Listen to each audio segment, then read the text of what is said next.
Asem pengurus PBNU saiki wis engko tak tenan ngisi-ngisini kok. Terus mending aku tak klothok ya lah isin aku dadi warga NU. Tenan isin wis aku percaya PBI sing bener-bener jaga marwah NU.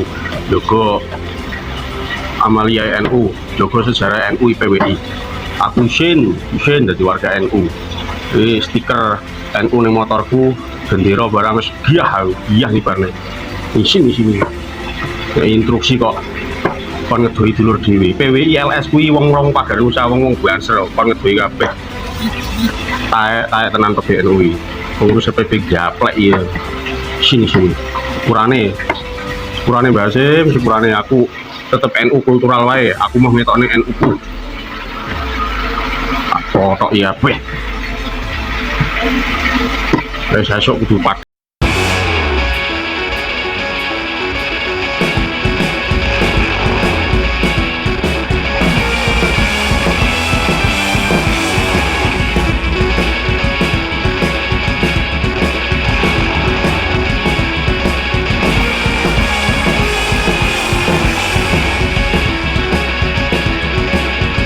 NU itu dengan kita sebagai landasan berpikir gitu ya. Kalau Nahdlatul Ulama namanya aja kebangkitan ilmuwan, ya harusnya landasan berpikirnya itu ilmiah. Ilmiah itu kan kerja sistematis mencari kebenaran, mendekati kebenaran dan harus berani itu. Kemudian nomor dua, hendaknya perbedaan yang terjadi dapat disikapi dengan bijaksana. Ngomongnya itu harusnya sebelum polemik nasab ini. Telat kalau ngomong sekarang. Kita sudah dicaci maki segala macam itu. Kemudian nomor 3, setiap fungsionaris, pengurus dan kader Nahdlatul Ulama berkewajiban menjaga dan menegakkan hak dan martabat segenap warga tanpa kecuali. Itu juga telat. Di Banyuwangi itu sudah ada yang dibunuh oleh Habib. Seperti itu kemana NU melindungi Nahdien? Sekarang tuh fasenya fase kuratif gitu ya. Fase kuratif loh. Seperti orang-orang PBNU sekarang kemana waktu Rizik Syihab menghina Gus Dur? Nggak ada kan? Kenapa baru ngomong sekarang? Kemudian setiap fungsionaris, pengurus dan kader Nahdlatul Ulama kewajiban mencegah perpecahan dan mendamaikan pertentangan. Itu solusinya harus bersikap adil. Seperti Dr. Ribut tadi. Perdamaian itu terjadi kalau ada keadilan. Kalau nggak ada keadilan ya orang saling menyerang balik gitu. Di sini NU, PBNU terutama gagal sebagai wasit. Dulu kan saya sudah bilang ke Roy Saham, nggak perlu percaya saya tapi juga jangan percaya sama Robito. Buatlah tim pencari fakta untuk mencari kebenarannya. Itu sikap ilmiah. Dicari faktanya, baru diputuskan. Setelah diputuskan, baru kita damai lagi. Tapi setelah 3 tahun, PBNU diam saja. Itu kewajiban mencegah perpecahan dan mendamaikan pertentangan itu bersikap adil gitu loh. Tapi sementara ini kan diam aja. Kiai-kiai pribumi dihina, diam aja. Budaya cagar budaya diubah, diam aja. Kita nggak pernah mendengar tuh PBNU bersikap bagaimana nisannya Sunan Ampel berganti daripada aslinya, padahal itu merusak undang-undang cagar budaya. Nggak ada suaranya sampai sekarang. Sunan Muria juga Pak. Nah makanya itu, jadi apa yang dikatakan PBNU itu telat semua. Sekarang itu fasenya kuratif, bagaimana mencegah lebih buruk dan berdamai kembali. Satu-satunya jalan yuk Basul Masail. Berani nggak? Dulu tuh udah tahun berapa ya, hampir jadi itu disabotase oleh beberapa pengurus NU itu. Kemudian hendaknya setiap fungsionaris, pengurus istiqomah dalam disiplin organisasi dengan bayat jamiah. Menurut saya bayat dengan ilmu itu tinggi, derajatnya tinggi ilmu. Bayat itu nggak boleh melanggar ilmu. Wong ilmu itu mencari kebenaran, kalau bayat salah ya dikoreksi. Itu menurut saya loh ya. Kecuali kalau sumpah terhadap negara lain cerita. Terus apa ya? Saya rasa itu aja. Silakan langsung berdiskusi daripada nanti berpanjang lebar gitu. Monggo Mas Lutfi. Aduh, saya lupa itu. Kader penggerak aja itu. Nah, jadi saya sebenarnya pun juga termasuk salah satu la ilaha illallah Rasulullah, kader dari NU yang kemudian saya juga di sini ya, meskipun nggak aktif lagi sudah saya mah. Di Cinangka itu jadi sekretaris, kemudian di PC itu bagian lembaga LTN ya, lembaga Ta'lif wan Nashr. Nah, di PBNU meskipun sekarang sudah nggak aktif lagi. Nah, bahkan saya punya ini nih.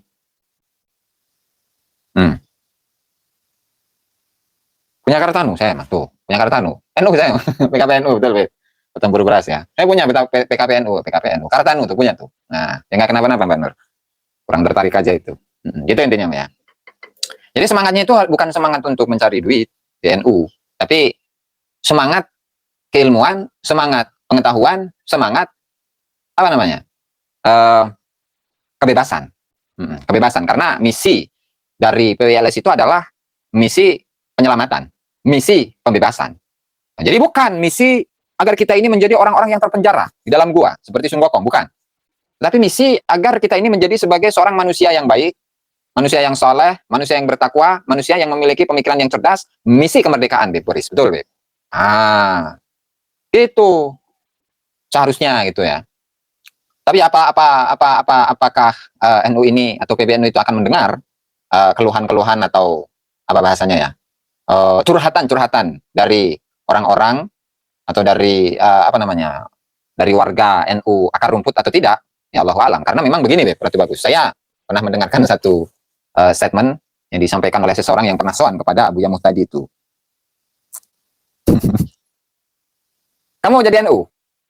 Apakah kamu itu orang NU? NU, cina.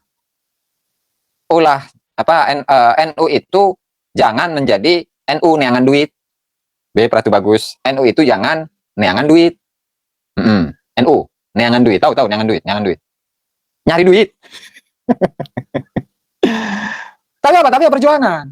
Kan ini apalagi ini hari raya kurban gitu kan, hari Idul Adha, kemudian hari Tasyrik. NU, Nahdlatul Ulama, NU lagi. Idul Kurban. Idul Kurban yaitu sebuah hari raya di mana seseorang itu mengorbankan apapun yang dia miliki, dan juga mengorbankan segala-galanya untuk Allah, untuk Rasulullah, untuk umat. Meskipun saya belum dan masih belajar ya. Jadi gitu. Sehingga fenomena seperti itu sudah dibaca itu, Beb, Ratu Bagus, oleh Abu Yamuh tadi itu. Karena banyak dari kalangan pengurus-pengurus NU itu ketika masuk NU itu bukan menebarkan tujuan sebenarnya dari didirikannya Ormas Nahdlatul Ulama, tapi neangan duit, nyiaran duit, neangan nyiaran sarwaita, nyari uang gitu. Garis lurus atau garis bengkok nggak tahu saya, Bang Ahmad Taufik ya. Jadi NU-nya bukan ini. Bukan kita menyalahkan NU-nya, NU ya tegak berdiri. Al-muhafadzah 'alal qadimi shalih wal akhdhu bil jadidil aslah. Nah, tapi kan pengurus-pengurusnya ini yang bermasalah, tadi kan? Makanya ketika menyebutkan siapa itu namanya katanya Doktor Fahrur Rozi. Itu apa namanya, nyerah untuk membahas DNA, tapi tidak nyerah ketika berhadapan dengan tambang. Gitu. Ya, ini ngeri lah, ngeri. Oke, kita langsung saja ya. Menyimak statement yang disampaikan oleh Dr. Ribut ya. Mungkin sekilas saja itu, Beb Alder. Sekilas saja ya. Dan nanti akan kita syarahi. Jadi tambang. Nggak tahu di Kalsel, nggak tahu di Papua itu, Beb Alder ya. Tapi perusahaannya itu ya anak-anak perusahaan dari apa? Yang emas itu, saya lupa namanya lah. Seta Bengkas. NU Kota Serang, adik sekolah saya. Sekarang tahun 2002 saya aktif di NU. Sekarang ketua NU Kota Serang, adik sekolah saya. Mungkin. Kenal. Kayaknya nggak kenal, Beb. Kota Serang di sini. Freeport. Oke, kita lanjut ya. Kita mulai ya. Bismillah.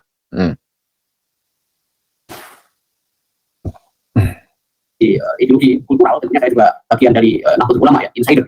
Tapi dari sisi struktural saya tidak mewakili kedua-duanya, tapi saya ingin menyampaikan pandangan kritis ya, sebagai NU ya. Jadi ada 4 hal itu. Karena kita ini nanti akan menghadapi dunia yang sudah berubah ya, termasuk di Nusantara ini yang disebabkan oleh gonjang-ganjing persoalan nasab yang tidak selesai. Ini saya ingin. Jadi jangan buru-buru selesai. Jadi nanti itu akan membahas ada 4 hal nih. Anak perusahaan Antam. Oh ya, siap. Sorry, Beb, Mas Joyo. Salah. Itu ya. Saya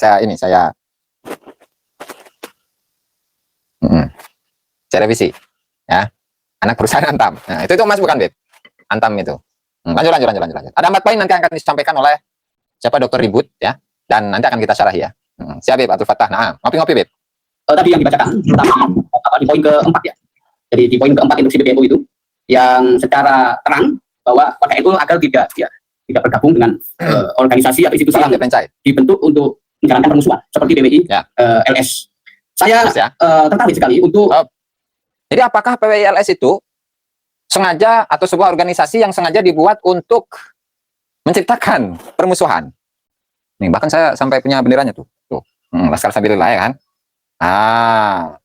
Boleh nggak bilang oknum ke pengurus PBNU? Kalau oknum mah dikit ya. Ya itu intinya ya. Ada di Cikoneng ya, Beb. On to hot. On to hood. Nah, saya tahu lah. Lanjut. setidaknya Itu fitnah namanya, fitnah. Ketika menganggap bahwasanya PWLS itu adalah sebuah organisasi yang dibuat sengaja untuk menanamkan atau menciptakan permusuhan. Nah, itu fitnah itu, fitnah. Dan pernah dibahas itu oleh siapa namanya Gus KBN Nusantara itu. Nah, itu kalau dihukumkan kayaknya bisa itu. Nah, ya bisa. Nah, diajukan ke hukum. Bisa ya, bisa. Terus bisa mengarah pada jalan keluar, yaitu dengan melakukan evaluasi kritik terhadap instruksi yang telah disampaikan oleh pengurus besar Nahdlatul Ulama sebagai institusi keulamaan, karena NU itu adalah Nahdlatul Ulama. Jadi jantungnya itu adalah. Jadi bukan Nahdlatul Umaro, bukan. Apa? Ya, namanya Atau Nahdlatul Umala. Kesemangatan dari para pegawai atau para pekerja, bukan. Jadi Nahdlatul Ulama semangat dari para ulama, para ilmuwan, atau para kelompok atau golongan yang mereka itu mengedepankan keilmuan atas segala-galanya. Jadi NU, Nahdlatul Ulama, bukan Nahdlatul Umaro atau Nahdlatul Umala. Bukan. Apalagi hanya sekedar Nahdlatul Udud. Kalau Nahdlatul Udud itu sepakat, Beb Zero ya, Nahdlatul Udud itu sepakat. Jadi NU itu adalah Nahdlatul Ulama. Nah, akibat melecehkan tesis dan keimat, Fahrul dibuka aibnya oleh Allah. Subhanallah, Beb, begitu ya. Nah, Nahdlatul Udud itu saya. CK. Nah, boleh tuh, boleh. Tapi selain Nahdlatul Udud, ya, tentu ada semangat yang lainnya. Itu harus. Nah, apalagi UKUK enggak, bukan. Nahdlatul Ulama ini kesemangatan dari para ulama, orang-orang yang memiliki semangat keilmuan. Apalagi Ubedillah bukan, Beb, bukan. Nahdlatul Ubedillah bukan. Itu namanya penghinaan, enggak boleh, Beb. Ya. Nah, lanjut. Ulama itu sendiri sebagai warasatul anbiya. Ya, tentunya warasatul anbiya di sini adalah ya siapa lagi yang berjasa di Nusantara kecuali Wali Songo, ya. Itu yang tidak boleh dianggap sepele. Sehingga ketika Jadi ulama kalau diarahkan itu sebenarnya ya, Nahdlatul Ulama itu adalah satu organisasi yang melestarikan atau melanjutkan perjuangan para ulama-ulama terdahulu, ya, diantaranya adalah Wali Songo. Apalagi Nahdlatul Ulama bukan. Nahdlatul Ulama yang kembalinya itu kepada keumatan gitu kan. Jadi Nahdlatul Ulama itu merupakan satu organisasi yang, ini ringkesnya ya, melestarikan keilmuan dari para Wali Songo, sehingga para Wali Songo itu sukses untuk mengislamkan tanah Jawa dan sekitarnya. Nah, sehingga itulah semangat yang dimiliki oleh para pendiri Nahdlatul Ulama itu, sehingga untuk melawan ideologi yang sesat, pemikiran yang sesat, bahkan perjuangannya di dalam kemerdekaan bangsa Indonesia itu sudah ditulis dalam tinta sejarah kita di Nusantara. Jadi bagaimana bisa sebuah Nahdlatul Ulama, lalu kemudian Nahdlatul Ulama ini disusupi oleh orang-orang yang dulu ketika di masa Belanda itu justru bersahabat dengan Belanda, dan justru mendapatkan orang-orangnya ya, itu mendapatkan bintang salib singa dari Belanda. Itu jadi pertanyaan gitu kan. Jadi pertanyaan, kok bisa seperti ini? Begitu. Subhanallah, la ilaha illallah, Muhammad Rasulullah, astagfirullah. Dan kita mencermati baik-baik, itu kan ada upaya PBNU untuk menjadi muslim, ya, Islam dan lain, ingin mencoba untuk tidak mendukung satu sama lain, ya, karena larangannya itu di samping bergabung dengan PWIRS juga dilarang untuk bergabung dengan yang berseberangan dengan PWI. Agak sedikit miss ya ketika ada kata-kata dibentuk untuk menjalankan permusuhan. Ini yang ada hal yang ingin saya bahas itu. Itu saya teringat dengan satu ungkapan atau kata bijak lah dari orang-orang dulu. Satu musuh, Beb, trending Indonesia, Beb Bahjoyo, itu sudah sangat banyak, ya, sudah sangat banyak. Ketika saya ini memiliki satu musuh itu sudah sangat banyak. Dibandingkan ketika dia itu sudah memiliki sahabat-sahabat yang sangat banyak, pasukan-pasukan yang sangat banyak, dibandingkan dengan satu musuh, itu lebih besar satu musuh. Ya, lebih besar satu musuh. Ya, artinya ngapain menciptakan permusuhan yang nggak ada manfaatnya? Misi kita ini adalah misi penyelamatan, misi pencerahan, misi kemerdekaan. Kemerdekaan dari sisi apa? Kemerdekaan fisik, kemerdekaan materi, kemerdekaan akal pikiran, kemerdekaan spiritual. Sehingga kita berharap agar bangsa Indonesia ini tidak menjadi orang-orang yang terjajah secara spiritual, secara keilmuan. Karena apa? Karena ulama, Nahdlatul Ulama, semangatnya orang-orang yang berilmu. Semangat para ilmuwan. Sehingga yang namanya ilmiah, yang namanya ilmiah itu, di mana ada dalil, nah disitulah pendapat. Di mana ketika ada dalil, ada sebuah pendapat yang diperkuat dengan dalil, diperkuat dengan data, diperkuat dengan fakta. Nah, itulah keilmuan. Sehingga untuk mencapai sebuah kebenaran, nah tentu kan melihat dalil-dalil. Apalagi sekarang ini, keilmuan yang Allah Ta'ala berikan kepada manusia semuanya, itu semakin berkembang. Ada keilmuan modern, kenapa nggak mau? Ya kan, apalagi dengan BRIN tadi itu, Badan Riset dan Inovasi Nasional. Keren ya kan? Justru malah Dr. Sugengnya itu diturunkan tuh dari jabatannya. Ini semangat apa inovasi ya kan, BRIN, Badan Riset, semangat risetnya itu di mana? Dan saya curiga ketuanya itu Kibin gitu. Nah, curiga ini mah. Curiga kan boleh ya kan? Ya. Subhanallah. Wah ya, BPCK.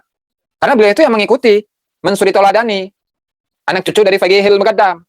Ya, Beb Jumadi, naam, hadir. Subhanallah. Lanjut. Ada 4 poin.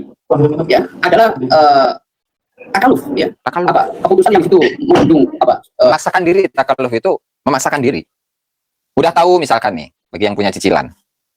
Udah tahu kekuatannya itu baru bisa membeli mobil Losbak. Ini sok-sokan. Pengennya beli Land Cruiser. Nah, jadi nggak tahu diri. Nggak tahu diri. Sehingga ini ada takaluf, ada upaya takaluf. Kan? Atau pengen beli Alphard misalkan. Allah, itu namanya takaluf, memaksakan diri. Jadi nggak ngukur power saya itu seberapa. Sehingga ketika dia ini memiliki kekuatan yang misalkan baru 20%, dia pingin, atau kekuatannya itu baru L300, tapi dia itu pengen Alphard atau pengen Land Cruiser gitu ya. Ini takaluf namanya. Saya sederhanakan saja ya. Terus. Oh ya, Beb Guntur. Nah, ada uang, ada jabatan. Aduh, ngeri, Bang guys. Sikap yang takaluf, yang berlebihan. Terus. Institusi yang takaluf berlebihan. Orang-orang yang memiliki basis kultural keagamaan, yang sama-sama mereka. Yang kedua, itu ada semacam takolub ya. Takolub dari kata kolbun. Hati itu kan Balik. kolbun karena sifatnya Balik. berubah. Nah, ini apa namanya? Sangat pas dengan istilah mukibin itu ya. Mukibin. Jadi takolub. Takolub itu membalikan, terbalik. Terbalik, Beb Gaming. Jadi seharusnya dia memikirkan bagaimana nasab ini bisa dibuktikan atau enggak. Nah, ini enggak. Yang penting saya itu husnuzan. Karena husnuzan itu adalah dalil yang paling kuat di antara dalil-dalil yang ada. Nah, itu takalub namanya, takalub. Itu. Dikiranya adalah Faqihil Muqaddam itu adalah seorang wali kutub yang magamnya itu lebih tinggi daripada Syekh Abdul Qadir Al-Jilani, dan ternyata pada faktanya nggak ada. Sehingga apa? Sehingga otaknya itu kebalik. Jungkel, Beb Januar, jungkel otaknya mah. Jadi kurang lebih seperti itulah. Ya, Beb Kavin nih. Ngopi, Beb Kavin. Ngopi. Awah, cenah. Terus. Pertimbangan yang terbalik. Ya. Bagaimana pertimbangan yang terbalik itu? Dalam hal menimbang maslahat dan mudarat, menimbang kebaikan maslahatnya dan menimbang bahayanya. Jadi kita sama-sama tahu dalam tradisi keilmuan Islam, terutama usul fikih itu, ya Sultan Ulama Izzuddin Ibn Abdissalam, itu apa? Ya sangat menekankan sekali. Perlunya untuk menimbangkan maslahat dan mudarat. Oh ya. Ketika ada ajaran yang mengajak kita untuk menarik manfaat jalbil masalih, ya, dengan ajaran yang mengajak kita untuk menghindari bahaya, darul mafasid, mana yang kita dahulukan? Apakah ada pertimbangan? Jalbul masalih darul mafasid muqaddam ala jalbil masalih. Adanya PWILS ini itu kan untuk daf'ul mafasid. Nantilah untuk jalbul masalihnya itu, jadi darul mafasid itu menolak keburukan. Tadi dengan adanya doktrin-doktrin sesat ya kan. Kemudian dengan adanya penjajahan spiritual. Nah, PWILS itu ingin melawan hal-hal yang seperti ini. Ada pembelokan sejarah, klaim nasab palsu, budaya dawir dan lain sebagainya. Sehingga itu adalah darul mafasid. Keburukan-keburukan inilah, kemafsadatan inilah yang ingin dilawan oleh PWILS. Sehingga bagaimana? Pastilah orang-orang yang ada kaitannya dengan hal ini yang dilawan oleh PWILS, di situ ada penjajahan spiritual, di situ ada doktrin sesat, di situ ada glorifikasi nasab atau leluhur, di situ ada pembelokan sejarah, di situ ada pembuatan makam palsu dan lain sebagainya lah. Nah, pasti orang-orang yang punya kepentingan 5 hal ini misalkan, ketika PWILS itu menyuarakan dengan upaya yang maksimal, upaya yang begitu masif, lalu ini disebut sebagai permusuhan, sehingga dan pendawiran ya, 6 ya, dan pendawiran ya. Dan inilah berarti orang-orang yang ada kaitannya dengan 6 hal ini. Nah, berarti dia adalah orang-orang yang punya kepentingan di balik tidak bolehnya atau dilarangnya para warga NU untuk bergabung di PWILS. Oh ya, ilmu mubahalah tunggal. 7 berarti lah. Pembelokan sejarah sudah tadi itu. Nah, jadi ada kepentingan di balik 7 hal ini. Gitu, menduga kan boleh. Menduga boleh ya kan? Menduga kan boleh, duganya seperti itu. Itu analisa saya. Sehingga yang dilakukan itu adalah darul mafasid muqaddam ala jalbil masalih. Kalau kemaslahatannya nanti dulu lah. Kemaslahatannya nanti dulu. Buahnya itu belum terasa gitu. Jadi untuk pertama itu adalah untuk tadi darul mafasid, yaitu menolak segala macam kemafsadatan yang terjadi dan yang disebarkan sengaja disebarkan oleh para oknum-oknum Habib itu. Gitu ya. Ini saya sederhanakan sajalah. Nah, terus Ya, bahwa betul-betul antara maslahat dan mudarat ya tadi sudah saya sampaikan. ya dan lain-lain. Ya itu masa depan umat Islam di Indonesia. Ya memang ada resiko, ada gejolak itu sebuah resiko Pasti. seperti di Mesir misalnya. Pasti ada resiko pasti. Sehingga tuduhan-tuduhan kepada PWLS bahwasanya menyebarkan kebencian, mengadu domba masyarakat, mengadu domba antara ulama dengan para habaib, ya kan? Atau misalkan menanamkan segala macam permusuhan, itu wajar. Wajar. Wajar. Kenapa? Setiap perjuangan itu pasti ada resikonya. Resiko itulah yang harus ditanggung gitu. Ya, subhanallah. Rois awam. Nah, kata beliau sendiri Rois awam gitu kan. Dalam videonya itu. Ya, dan tadi ada rekam jejak itu kan. Yusuf, Bayazid, Yahya hadir Gus Walid. Subhanallah, Beb Yusuf. Nah, lanjut. Yang membubarkan ekonomi ya atau bisa ketika pemerintah membubarkan khilafah atau membubarkan FPI. Ya memang ada gejolak. Tapi itu akan dengan seiring waktu ya akan menjadi bagian dari edukasi masyarakat. Oh ya. Bagian dari pencerahan untuk masyarakat. Nah, pada ujungnya kan gitu. Tercerahkan kan? Dulu yang nggak kenal dengan siapa yang namanya Faqihil Muqaddam. Sementara masyarakat yang di awalnya itu sudah mengetahui, sudah kenal, salah satunya adalah kepada Syekh Abdul Qadir Al-Jilani. Kemudian diperkenalkanlah itu masyarakat dengan satu sosok yang namanya Al-Faqihil Muqaddam, sehingga ceramah-ceramah itu pun banyak yang menjelaskan bahwasanya min garamah, di antara garamah dari Al-Faqihil Muqaddam itu dalam setiap malamnya mi'raj 70 kali. Satu malamnya ini 70 kali. Kan nggak kenal awalnya. Nah, masyarakat apalagi ketika diceritakan dengan hal-hal yang sifatnya seperti itu kan percaya, hebat ya, luar biasa. Padahal tidak semua yang diceritakan itu, tidak semua yang disampaikan itu, tidak semua hal-hal yang luar biasa ketika disampaikan kepada masyarakat itu masuk dalam kategori karamah. Sehingga itu bukan karamah sebenarnya. Itu adalah garamah pakai garamah. Kan? Nah, sehingga kita mengingatkan kepada masyarakat, masyarakat, ketahuilah bahwasanya Al-Imam Faqihil Muqaddam, Al-Waliyul Qutub, Al-Qutbul Ghaus, Al-Faridul Jami', Al-Ustadzul A'zam, Al-Faqihil Muqaddam, itu bukan siapa-siapa.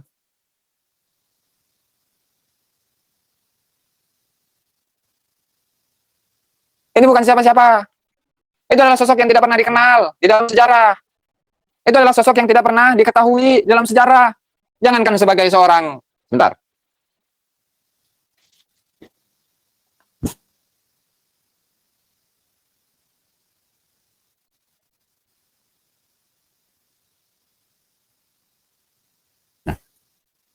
Jangankan sebagai seorang wali kutub, jangankan sebagai seorang wali kutub, sebagai ulama saja tidak, sebagai seorang yang memiliki peranan di masyarakat saja tidak, tetapi itu semua hanya sekedar iklan-iklan, promosi-promosi yang dilakukan oleh anak cucu dari Faqihil Muqaddam agar masyarakat itu memahami, agar masyarakat itu menerima dan mempercayai bahwasanya Faqihil Muqaddam itu adalah sosok yang benar-benar luar biasa, sosok yang benar-benar hebat. Allah, nggak mungkin Beb Alder rambut saya ditawar $100.000 itu mustahil. Ya, Allah. Jadi dongeng itu namanya. Sehingga ketika kita ini meluruskan, wahai masyarakat, saudara-saudaraku sebangsa dan setanah air, itu hanya dongeng. Itu hanya dongeng. Seperti dongengnya Malin Kundang, seperti dongengnya, saya jadi lupa terus itu. Sang Kuryang, seperti dongengnya Superman, X-Men, Batman, Spider-Man, dan seterusnya. Apa bedanya? Gak ada bedanya. Lalu mereka panas. Ini yang batalkan nasab Alawi itu bukanlah orang Ahlus Sunnah wal Jamaah, tetapi mereka itu adalah Wahabi, tapi mereka itu adalah Syiah, tapi mereka itu adalah orang-orang yang bertentangan pemahamannya kepada Ahlus Sunnah wal Jamaah. Sementara kita ini adalah Ahlus Sunnah wal Jamaah. Semua ulama-ulama kita yang dari Nusantara ini mengakui kenasaban mereka kepada Rasulullah Sallallahu Alaihi Wasallam itu. Pasti gitu framingnya, ya kan? Allah, masalah, naam. Jadi kembali kepada Husnudzon, bahwa Husnudzon itu ya dalil yang paling lemah di antara dalil yang ada. Itu, ya. Husnudzon itu adalah dalil yang paling lemah. Akhir-akhir ini saya lihat hadis ini semakin lucu, aneh, merotos nggak jelas, kayak kurang 2 ons. Kenapa ya? Ya karena memang otak Anda dibalik, namanya juga kibin. Kibin itu adalah seseorang yang otaknya itu terbalik, sungsang. Nah, sungsang, ya kan? Sungsang. Nah, itulah. Makanya nggak bakal ngerti otak sungsang dengan apa yang saya sampaikan itu, nggak bakal ngerti, nggak bakal paham itu. Terjungkal otaknya itu. Sungsang lebih keren sungsang. Ya nggak bakal ngerti. Ya, Avenger. Nah, begitu. La ilaha illallah. Terus. Koneksi bermasalah juga. Oh ya, sekarang adanya pertimbangan yang mungkin terbalik antara terbalik ya. Jadi otaknya terbalik seperti kibin gitu ya. Otaknya terbalik. Terus dipertanggungjawabkan. Oleh karena itu, sesuai dengan kaidah Darul Mafasid Muqaddamun ala Jalbil Masalih. Enggak, Kalau itu memang harus ditegak, dihalau, masif ya, dari Masalih. Jadi kalau saja dari agenda yang struktural, masif ya, hegemonik dari Pak Alawi itu memang harus ditegak, dihalau. Jangan sampai akumulasi kebohongan itu dianggap sesuatu yang benar. Jadi menjadi kebenaran persepsi. Jangan, kita harus berdasarkan pada kebenaran fakta, bukan kebenaran persepsi. Apalagi hanya kebenaran husnudon, apalagi hanya kebenaran mimpi. Dikit-dikit mimpi. Saya bertemu dengan Rasulullah, saya bertemu dengan Faqihil Muqaddam. Saya bertemu dengan Rasulullah, bahwasanya Rasulullah mengatakan, berkat kamu wahai Habib Abu Bakar As-Saqqaf, maka pulau Jawa ini akan terbebas dari penjajahan Jepang, penjajahan Belanda, dan juga dari tentara-tentara sekutu. Ya, itu apalagi seperti itu. Itu nggak mungkin itu. Bukan kebenaran ilmiah itu, kebenaran mimpi namanya. Dan kebenaran mimpi gimana cara memverifikasinya? Sementara dia sendiri yang cerita, dia sendiri yang ngalamin, ditulis lagi dalam sebuah kitab. Aduh, masalah, la ilaha illallah. Ampun, guys. Lanjut. Yang dilakukan adalah Darul Mafasid bukan Jalbil Masalih. Ya memang caranya itu bagus, tetapi menegakkan keadilan itu lebih bagus. Lebih bagus. Ya keadilan ya misalkan paham lah, adil itu kan lawannya zulmun. Adil itu kan berarti Wat usyai fi mahalli. Wat usyai fi mahalli. Biasanya yang teriak-teriak waras itu ya orang-orang yang kurang 2 ons. Oh ya, yang teriak-teriak perang itu tuh otaknya kurang memang. Ngomong perang maka kapan sampai saya kira perang ya kan? Itu otaknya kurang 2 ons. Yang pertama ngomong wajib tes DNA, ya kan? Supaya kelihatan mana yang cucu Nabi dan mana yang bukan. Itu yang suka teriak-teriak nggak jelas itu. Itu kurang 2 ons itu, Bin. Terus berarti tidak adil. Ya, jadi azul wa usyai'in fi ghairi mahalli, meletakkan sesuatu bukan pada tempatnya. Ini kalangan pesantren, alumni pesantren pasti paham. Oh ya. Ya, jadi bukan masalah perdamaian saja, tapi keadilan itu harus diperjuangkan. Oleh karena itu, ini perlu dipertimbangkan. Apakah itu CBB? Bukannya kurang cina, memang nggak ada otaknya kata Habib Ahmad Ramzan cina. Ampun, antum jangan ketawa mulu, Bib Ikhwan Triono. Antum tuh ketawa mulu kayak ngeledek saya gitu tuh. Ya. Itu betul-betul Darul Mafasid Muqaddamun ala Jalbil Masalih. Poin yang ketiga itu adanya takasub. Takasub itu ya kalau bahasa dalam industri itu kan adalah dalam rangka untuk menghindari tafarruq ya, menghindari perpecahan. Ya, sebenarnya NU Nahdlatul Ulama yang memiliki usia yang sudah 1 abad lebih. Ya, kita mengalami masa. Oke, ini sudah jelas ya. Ya, baik, ini sudah jelas kembali ya. Ya, jadi sama-sama. Ini yang poin ketiga itu sumbernya itu sama, adalah spirit Wali Songo. Yang mana Wali Songo itu otomatis mereka dalam berjuang itu kan memiliki sangat, memiliki geologi keilmuan.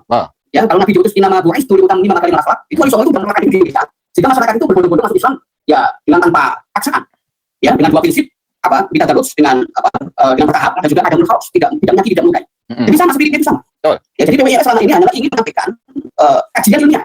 Ya, kajian ilmiah. Ya, walaupun mohon maaf, mungkin Kiai Imam saya dilaknat, tapi kan Kiai tidak pernah membalas untuk melaknat mereka. Karena itu bukan akhlak. Iya, meskipun Kiai Imam dilaknat, meskipun saya dilaknat gitu ya. Atau nggak apa-apa, silakan dilaknat sebanyak-banyaknya gitu. Kan makin banyak pahalanya gitu saya kan. Enak ya kan? Silakan dilaknat gitu. Terus silakan kalau mau disumpahi atau disumpahi sekalian. Kiai Imam disumpahin gitu kayak kemarin mubahalah tunggal itu biar menjadi seperti Kabib Gagang Pacul. Itu kan takut penasaran gitu loh. Atau nggak apa-apa Habib Lencai, biar terbukti gitu mana yang benar, mana yang salah.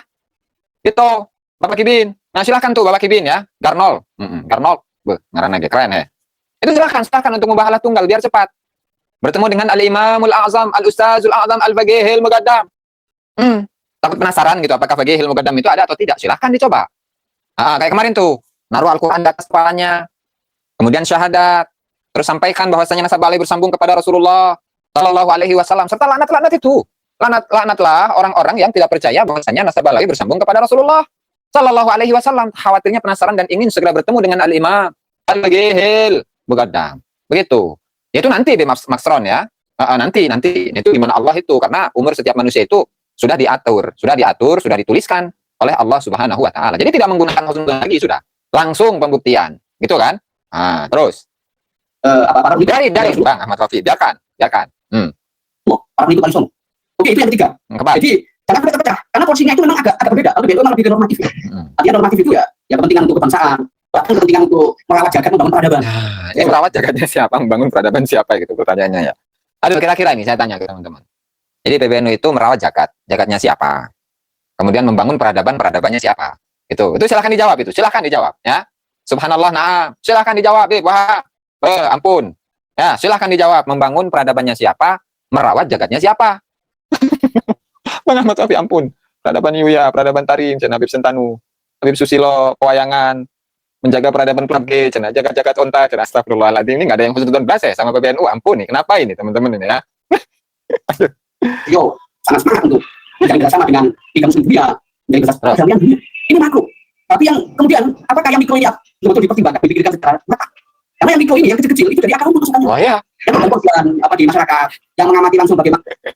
Astagfirullah, memang ada gitu, Beb. Beb Maxron ya, Citarum sungai ya kan? Citarum itu sungai kan? Sungai Citarum jadi Citarum gimana nih? Waduh, ganti lagi itu, harus diganti lagi itu. Masa ada tuh Sungai Citarum jadi Sungai Citarum cina?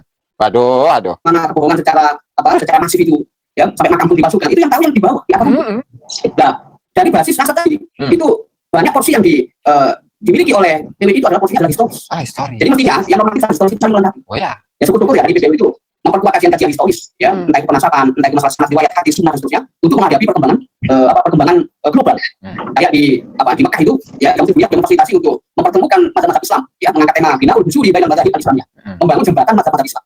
Dan bagaimana membangun jembatan antara NU sama PWI ya itu kita nggak bisa menyepelekan perjuangan karena ya kalau orang-orang ikhlas itu kan mereka nggak ada fasilitas dari pemerintah berjuang ya seadanya walaupun disebut melayak pun ya tetap berjuang gitu. Meskipun kemarin dulu tuh ya tahun kemarin lah tahun lalu itu kan di framing Kiai Imad serta pendukung-pendukungnya itu merupakan para buzzer bayaran. Siapa yang bayar, bos?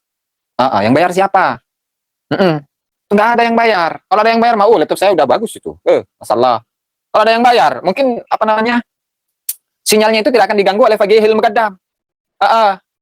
Ada apa ini dengan si Aziz? Kasihan saya lihatnya. Mungkin ini yang dinamakan kualat. Oh, saya nggak percaya kualat, Beb. Saya nggak percaya dengan namanya kualat. Kualat itu gimana perbuatannya masing-masing? Kualat itu ketika seseorang bermubahalah tunggal yang menaruh Al-Quran di atas kepalanya, kemudian dia bersyahadat, kemudian dia menyatakan bahwa nasab Alawi bersambung kepada Rasulullah SAW, kemudian melaknat Kiai Haji Maduddin Utsman Al-Bantani, kemudian setelah 41 hari itu mati. Itu gualat namanya. Meskipun saya di awal nggak menyatakan seperti itu, ya setidaknya itu gambaran lah. Gambarannya seperti itu, Bin. Kalau misalkan Anda ini masih seorang manusia, tentu manusia itu paham dengan apa yang saya ucapkan.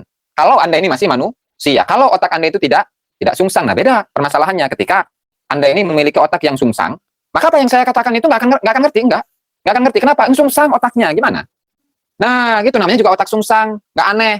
Ketika saya menyampaikan sesuatu dia nggak paham, nggak ngerti. Nah, namanya juga otak sungsang. 41 hari pulsanya habis, betul. Nah, sampai kita karena nggak disupport sama proyek-proyek besar, ya kita tidak berdakwah, tidak berjuang. Jadi itu buat saya. Terus yang punya apa namanya proyek-proyek besar siapa? Yang dapatkan proyek-proyek besar siapa? Ya nggak tahu. Aduh, la ilaha illallah. Dia dasar orang PWI mah ya. Dasar orang-orang larat gitu. Ngomong apa adanya.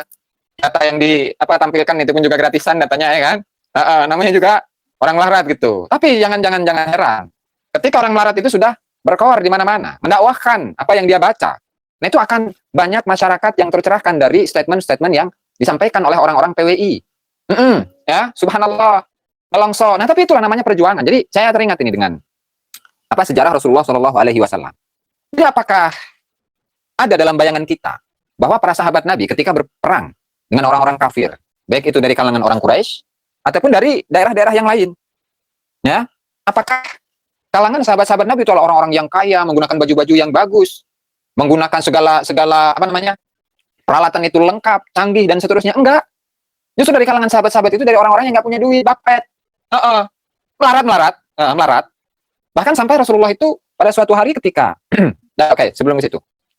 Ada memang dari beberapa sahabat-sahabat Nabi yang kaya cuma bisa dihitung dengan jari. Sa'ad bin Abi Waqqas, Sayyidina Abu Bakar As-Siddiq, ada Sayyidina Utsman bin Affan. Itu baru orang-orang kaya. Nah, orang-orang kaya inilah yang memfasilitasi dan juga membantu para sahabat-sahabat Nabi untuk melakukan peperangan kepada orang-orang yang memusuhi agama Islam. Abdurrahman bin Auf di antaranya. Sehingga jangan diremehkan ini orang-orang kecil, orang-orang melarat ini. Dari saudara-saudara kita PWI, saya diantaranya ya lah. Jangan diremehkan. Perjuangan dari orang-orang melarat justru dari perjuangan mereka itulah pembebasan, penyelamatan bangsa Indonesia dari doktrin-doktrin sesat dan juga dari upaya-upaya untuk penjajahan spiritual. Nah, itu bisa terbebaskan. Jadi gitu.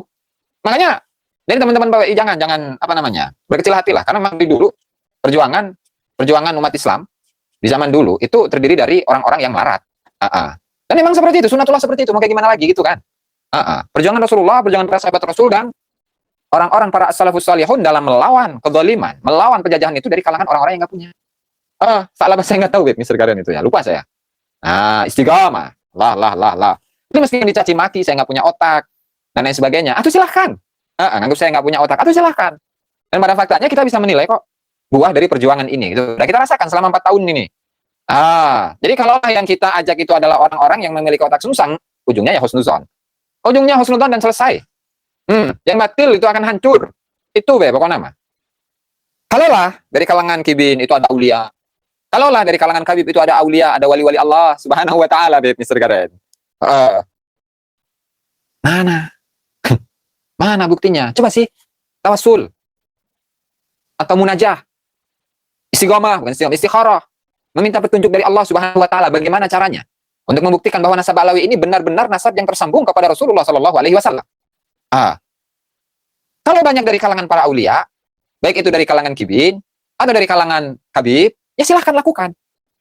Nah, lalu buktikan bagaimana Allah Subhanahu wa taala akan membuka bukti-bukti yang bisa diterima oleh masyarakat umum bahwa nasab mereka bersambung kepada Rasulullah. Kalau memang ada gitu kan. Ayo otak sungsang zaman sekarang. Zaman sekarang. Zaman dulu mana ada penelitian secara umum. Nah, kalau zaman dulu, mana ada penelitian? Itu nggak ada siapa peneliti. Orang-orang lagi sibuk nih. Gimana caranya saya itu bisa melawan Belanda? Bagaimana caranya kita ini bangsa Indonesia bisa menjadi orang-orang yang merdeka? Kalau dulu mana mikir nasab? Apakah nasab Alawi bersambung kepada Rasulullah atau enggak, mana mikir? Nah ini 1928 Desember 1928 masih menyisihkan waktunya untuk mendapatkan pengesahan dari Belanda agar nasabnya para habaib dari kalangan Rabithah Alawiyah agar disahkan oleh Belanda. Itu apa itu? La ilaha illallah Muhammad Rasulullah, astagfirullah. Mana ada? Sehingga wajar kita tidak menemukan dari kalangan ulama-ulama terdahulu yang meneliti secara khusus seperti penelitian zaman sekarang. Secara khusus membahas tentang nasab Alawi. Ya mana ada? Nggak ada. Justru ketika PBNU saat itu, ya Hasyim Asy'ari bersama dengan 24 ulama itu dari berbagai tempat. Gelar para keturunan Rasulullah itu Sayyid dan Syarif. Habib nggak ada.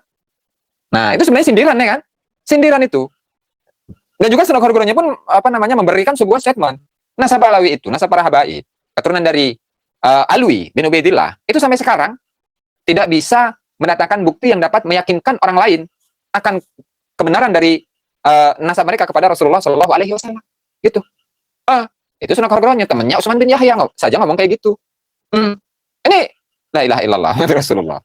Jadi orang-orang yang sekarang ini sudah sungsang otaknya sudah. Dan pada akhirnya di zaman Belanda itu pun Belanda tidak mau mengesahkan nasab mereka sebagai bukan nasab mereka, gelar mereka sebagai sayyid ya tidak diberikan oleh Belanda. Gitu. Kenapa? Ya tuh ngapain? Toh ini adalah sengketa antara Rabithah Alawiyah dengan Al-Irsyad. Sehingga ngapain saya ikut-ikutan? Dan ngapain juga saya itu atau manfaat apa yang saya dapatkan ketika saya memberikan pengesahan gelar sayyid kepada Habib? Para habaib di zaman dulu 1928 sampai 33 itu. Sampai anaknya Utsman bin Yahya itu mengirimkan surat berkali-kali kepada Sunan Kudus tentang pengesahan gelar sayyid itu, dan pada akhirnya apa? Ya melepas diri tuh. Ngapain kita ikut-ikutan? Itu urusannya Rabithah Alawiyah dengan Al-Irsyad. Nah, fakta sejarahnya seperti itu. La ilaha illallah Muhammad Rasulullah. Dan kibin itu nggak akan ngerti dengan apa yang saya sampaikan itu. Ini sudah saya ulas beberapa bulan lalu ya. Datanya kita tampilkan. Datanya kita tampilkan. Kalau kibin mana ngerti? Namanya juga otak sungsang. Begitu. La ilaha illallah Muhammad Rasulullah. Astagfirullah. Percuma, Bin. Ini bukan kibin. Itu saya istilah Kabib itu, Boris. Yang komentar itu Kabib. Kabibnya itu. Mungkin. Dugaan saya. Dan bisa salah, ya kan? Ya. Itu harus ketemu biar peradaban Nusantara ini kuat, bukan saling menegasikan.